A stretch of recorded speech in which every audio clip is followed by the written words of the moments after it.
En República Dominicana hay nombres que no salen en los libros de texto, pero marcaron barrios, fronteras y hasta decisiones de Estado. Justino de los Santos y Quirino Ernesto Paulino son dos de esos nombres. Uno salió desde los coliseos y los gimnasios de lucha y pesas, el otro desde los cuarteles y las estructuras militares. Dos vidas distintas, dos épocas, dos formas de subir, pero un mismo territorio, el bajo mundo dominicano, con todo lo que eso implica en dinero, poder, violencia, traiciones y caídas. Hoy vamos a sentarnos cara a cara con esas historias.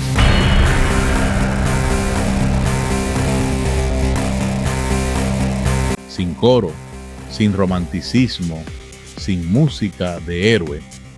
Este video no es para aplaudir a nadie, es para entender cómo un medallista internacional termina dominando muelles y discotecas desde San Pedro de Macorís hasta Nueva York, y cómo un capitán del ejército se convierte en el hombre asociado a toneladas de cocaína que cruzaban el Caribe hacia Estados Unidos. Vamos a separar lo que está confirmado de lo que se cuenta en la calle, lo que está en papeles de corte, de lo que queda en la memoria de los viejos del barrio. Si eres dominicano, de aquí o de la diáspora, tú sabes que estos nombres no son solo historias de narcos, son parte del mapa real de cómo se movió el poder en ciertas décadas, cómo se mezclaron deporte, política, frontera y crimen. Y si eres de San Pedro, de Elías Piña, de Baní, de la capital o de la frontera, probablemente has oído algo, aunque sea de rebote. Este episodio está hecho para ti, para que entiendas por qué mucha gente dice que el camino fácil casi siempre cobra demasiado caro. Quédate, porque lo que viene es pesado. Atentados en Nueva York y Florida, golpes de estado criminales en Haití, camiones llenos de dólares, toneladas de cocaína incautadas, extradiciones, ruina económica, conflictos con el propio Estado y un cierre donde verás que, al final, casi siempre la calle gana. Pero no como muchos se imaginan. No te vayas, porque esta historia, te lo prometo, va fuerte. Antes de arrancar con la comparación punto por punto, quiero que me dejes algo claro en los comentarios. ¿Desde dónde nos estás viendo y qué tanto se habla de estos nombres donde tú vives? Escribe tu país, tu provincia, tu barrio y dime si en tu zona se llegó a mencionar a Justino o a Quirino, o si este es el primer video donde los estás conociendo en detalle. Si eres de San Pedro de Macorís, de Elías Piña, de Baní y de la frontera, o viviste en Nueva York en esos años, cuéntanos qué recuerdas, qué se decía en la calle, siempre sin señalar a nadie vivo ni dar datos que pongan a terceros en riesgo. Tu experiencia ayuda a completar el cuadro y a convertir este canal en un espacio donde la gente no solo escucha historias, también las completa desde su vivencia. Dos orígenes, dos generaciones. Para entender esta comparativa hay que arrancar por el principio, el origen de cada uno.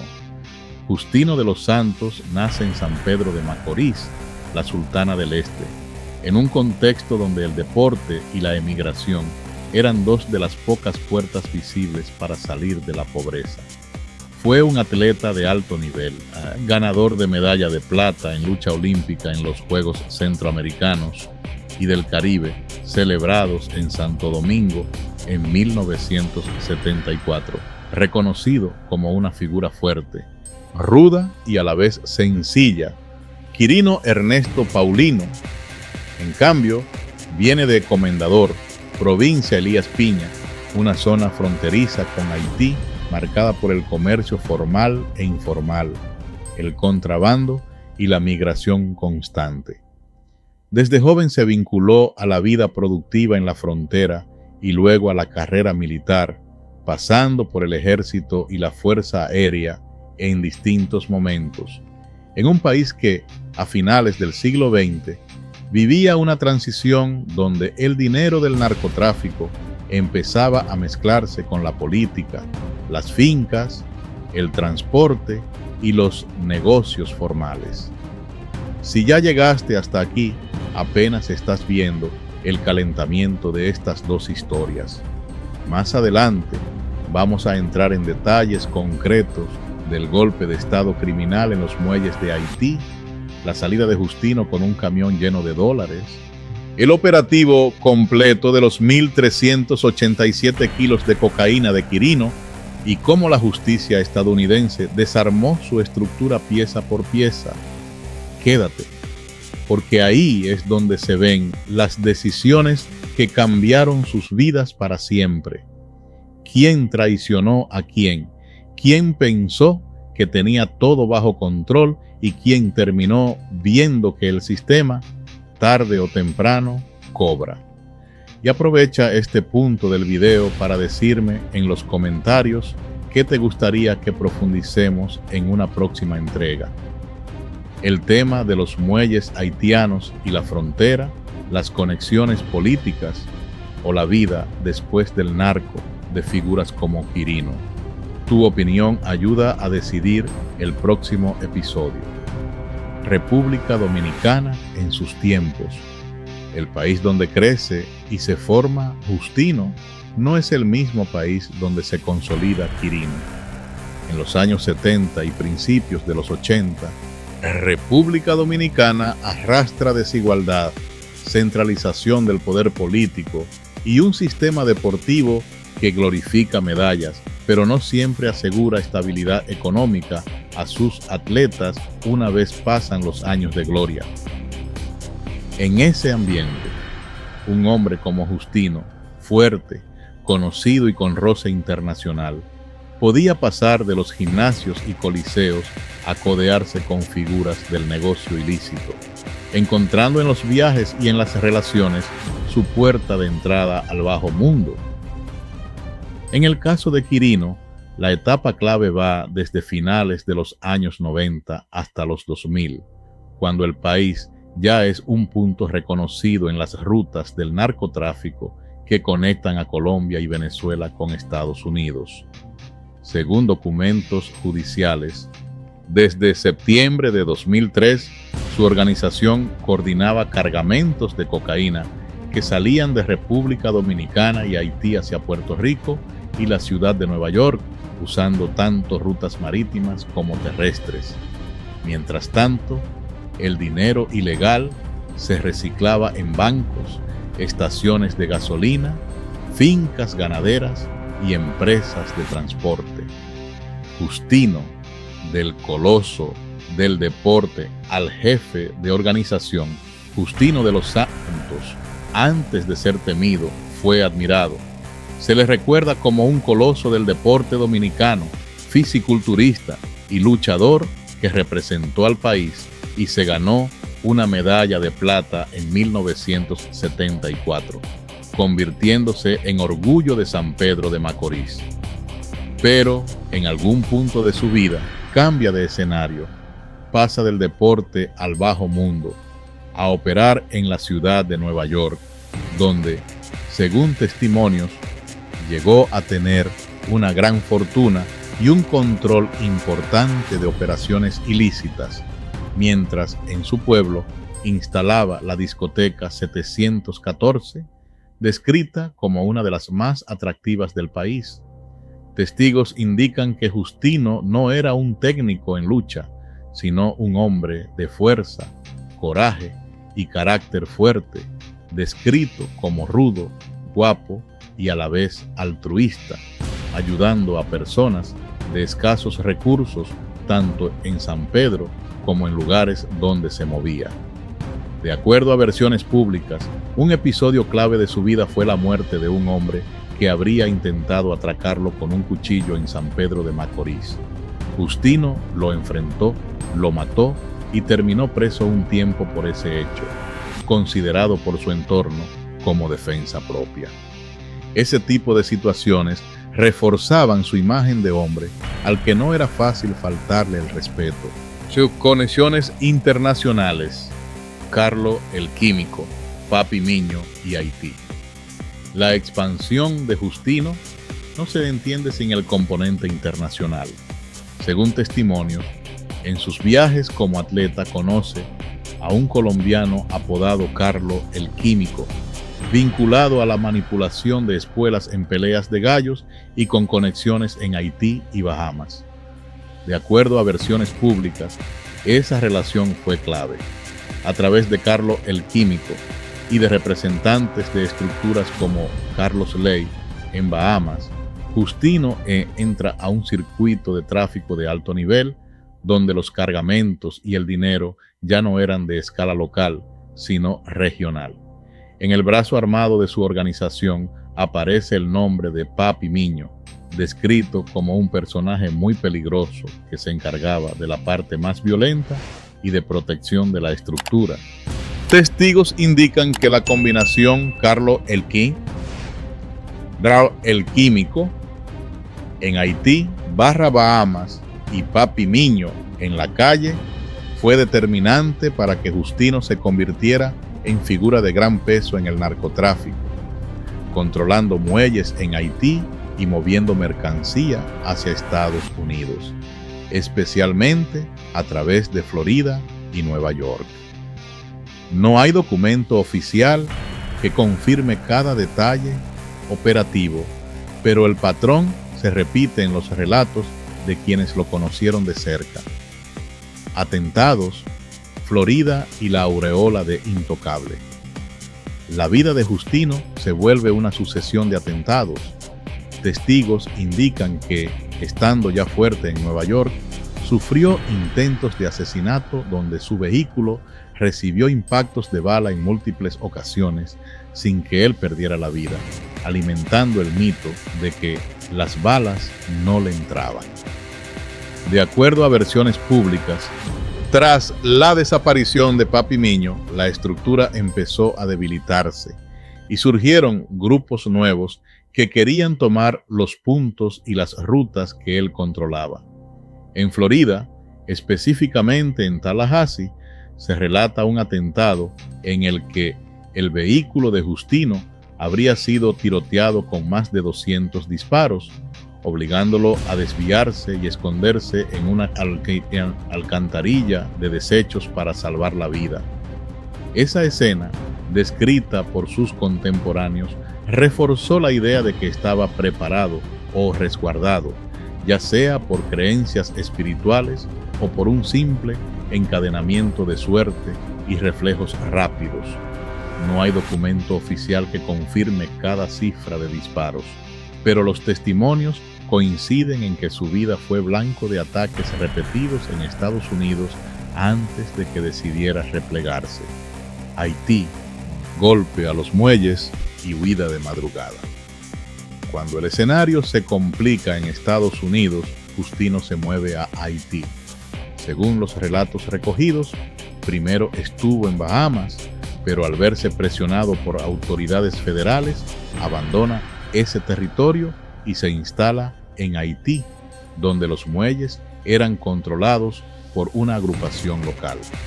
De acuerdo a versiones públicas, allí él y su gente terminan desplazando a esas estructuras, dándoles un golpe de estado criminal para tomar control de los muelles haitianos, pieza clave para mover grandes cargamentos. Ese dominio, sin embargo, venía acompañado de enemigos muy peligrosos. Cuando el gobierno de Jean-Claude Duvalier cae el 7 de febrero de 1986, se produce una explosión de violencia en Haití, donde se ajustan cuentas contra policías, militares y figuras del bajo mundo. Y testigos indican que en ese contexto un dominicano apodado Julito Quitipón, que daba seguridad a depósitos vinculados a Justino y Carlos el Químico, fue asesinado de forma brutal, al igual que muchos otros hombres que participaban de esas operaciones. Se habla de más de 200 muertos en esas reyertas entre quemados, picados y ejecutados, mientras Justino habría escapado de madrugada con un camión lleno de dólares saliendo por la zona de Pedernales. En la frontera dominicana, la policía lo habría detenido junto con ese camión, generando un escándalo en la opinión pública. Según esas versiones, hubo intentos de moverlo hacia zonas como Jimaní para desaparecerlo, pero al amanecer la situación cambió y terminó sometido a la justicia, pasando por la cárcel de La Victoria y luego a otra prisión en Panamá antes de salir en libertad. Pudiera nuevamente, gran parte de estos detalles provienen de testimonios y no de expedientes oficiales, por lo que deben entenderse como relatos de época, no como sentencia judicial. Enfermedad, ruina económica y final de Justino. Mientras su entorno se llenaba de violencia, Justino también cargaba una guerra interna en el cuerpo. Testigos indican que uno de sus enemigos, sabiendo que las balas no le entraban, habría optado por atacarlo con un arma blanca supuestamente preparada, propinándole una puñalada que nunca terminó de cicatrizar. De acuerdo a versiones públicas, esa herida lo acompañó durante años, debilitándolo progresivamente y obligándolo a recurrentes atenciones médicas. Con el tiempo, el hombre que un día fue dueño de la discoteca 714, que pagaba comidas enteras en restaurantes de Manhattan y regalaba dinero a personas necesitadas, terminó en ruinas. Se cuenta que ya enfermo, sin recursos, pidió ayuda al Estado dominicano tratando de gestionar una pensión como exatleta, apelando a su trayectoria como medallista y campeón nacional de lucha, en tiempos de un gobierno encabezado por Joaquín Balaguer. No hay documento oficial público que confirme el detalle del expediente de pensión, pero la versión sostiene que, entre la burocracia y el deterioro de su salud, no alcanzó a disfrutar ningún beneficio. Murió en un hospital público de San Pedro de Macorís, lejos de los muelles de Haití y de las fortunas que manejó en su mejor momento. Quirino, del transporte y la frontera a capo internacional. En el otro extremo de la historia está Quirino Ernesto Paulino Castillo. Su vida comienza vinculado a la producción y el comercio en Elías Piña, donde su familia se movía entre la agricultura, el arroz y los negocios de frontera. Más adelante, se involucra en el transporte de pasajeros, moteles, centros de diversión y factorías, llegando a controlar una gran parte de los autobuses que viajaban hacia Elías Piña y propiedades en San Juan de la Maguana, Santo Domingo y otras zonas. Su entrada formal a las Fuerzas Armadas se da en 1978 en el Ejército Nacional y luego ingresa a la Fuerza Aérea como sargento en 1996. Regresa al ejército como sargento mayor en marzo de 2002, es despedido meses después y en septiembre de 2003 es reintegrado y ascendido a primer teniente, siguiendo instrucciones superiores que muestran el nivel de apoyo que tenía en altos círculos políticos y militares.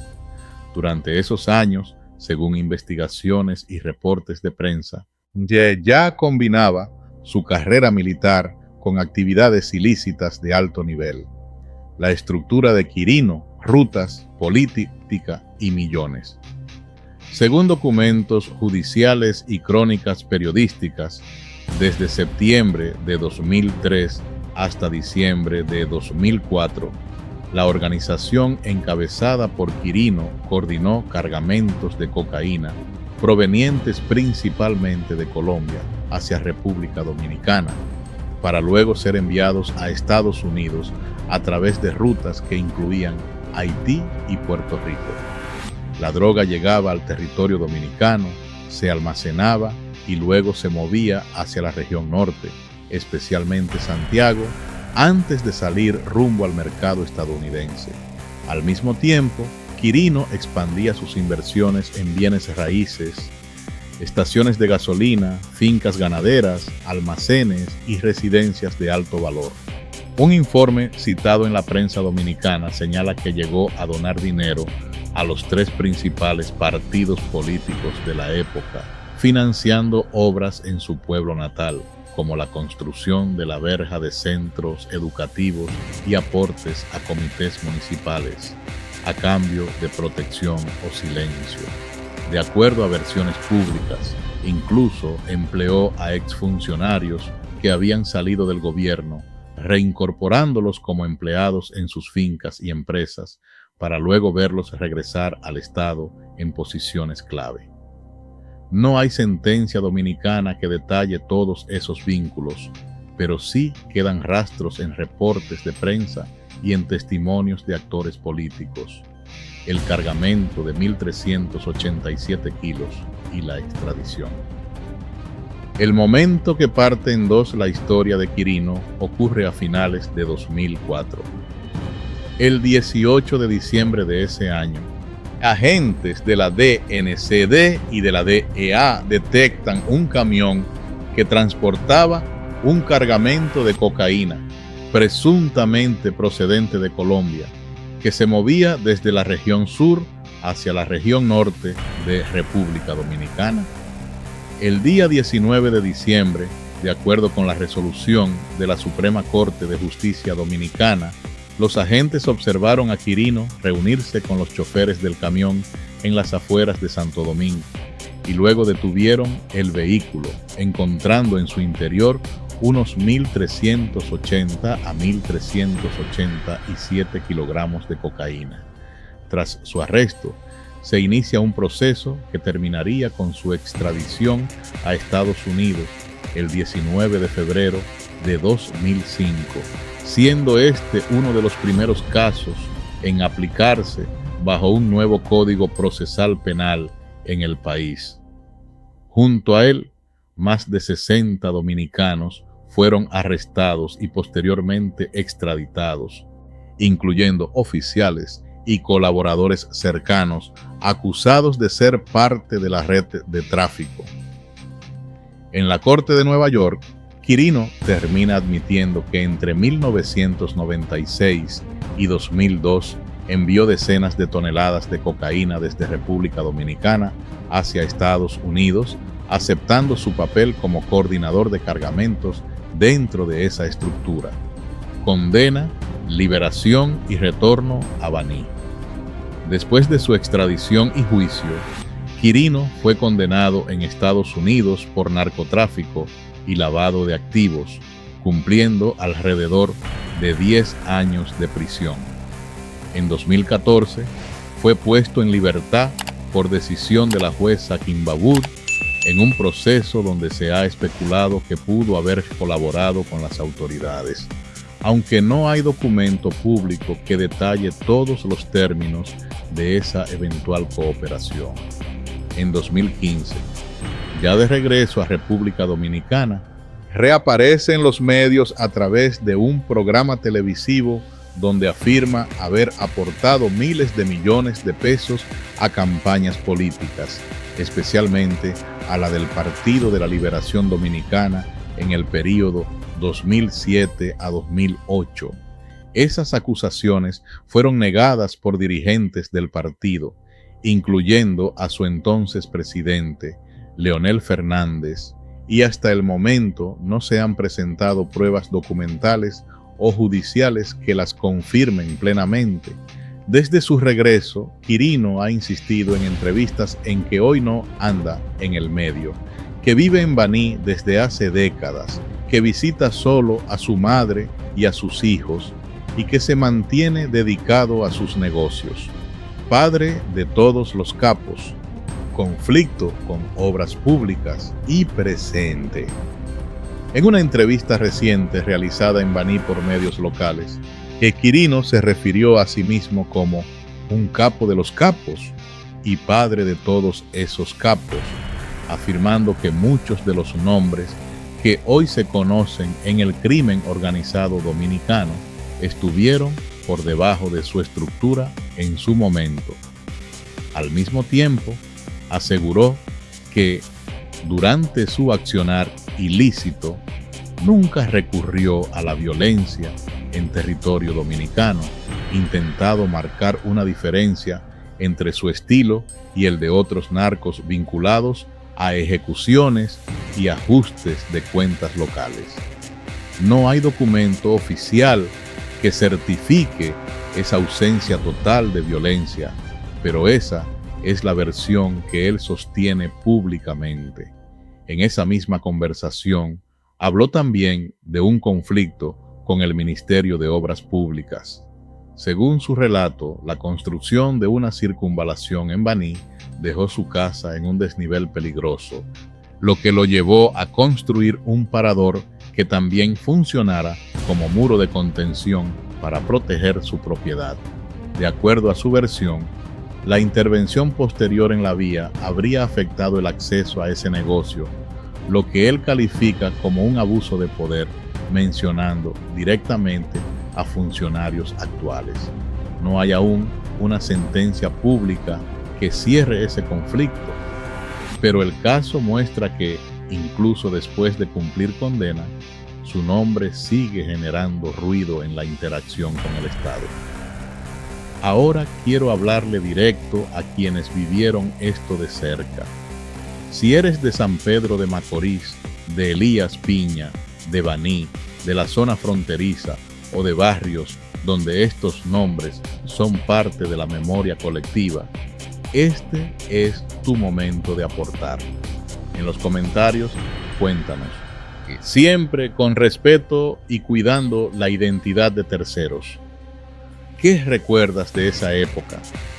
¿Llegaste a escuchar de la discoteca 714, de los muelles, de los autobuses hacia Elías Piña, de los operativos, de las versiones que corrían sobre estas figuras? Si conociste a alguien que trabajó en esos entornos o tienes anécdotas que se puedan compartir sin poner en peligro a nadie, déjalas ahí. Este canal quiere que la comunidad complete la historia para que quede un registro más humano y menos mitificado del bajo mundo dominicano. Gracias por acompañar esta narración rigurosa de dos trayectorias del bajo mundo dominicano. Justino y Quirino muestran patrón, ascenso vertiginoso, poder efímero, factura inevitable. Sígueme si te gustan estas historias. Nos vemos pronto. Que Dios te bendiga.